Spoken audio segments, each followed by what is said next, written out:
Nous avons adopté pendant cette session de mai 2017 un rapport européen très ambitieux pour déclarer entre guillemets la guerre aux déchets alimentaires.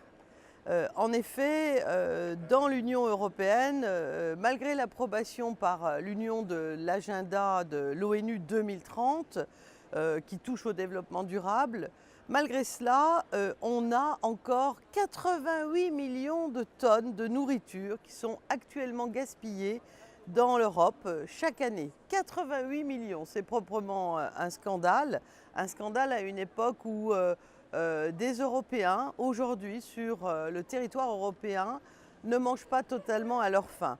Donc on s'est unis pour essayer d'avoir, au lieu d'avoir 50 dispositifs différents dans l'Union européenne, d'essayer de tendre vers la réalisation d'un outil qui soit commun, qui soit une approche horizontale, comme on dit ici, et surtout cohérente, pour apporter des réponses significatives. Et il y a deux problèmes essentiels à cela.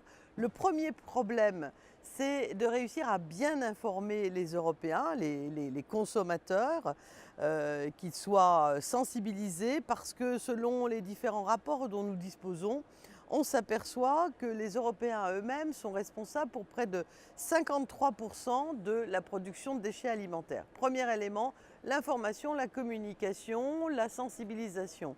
Deuxième élément, il faut absolument faciliter efficacement le système de dons de produits alimentaires, puisque les entreprises sont souvent désireuses de donner des aliments qui sont par exemple invendus, bien entendu consommables et pas périmés, hein, ça va de soi, mais qui sont des invendus.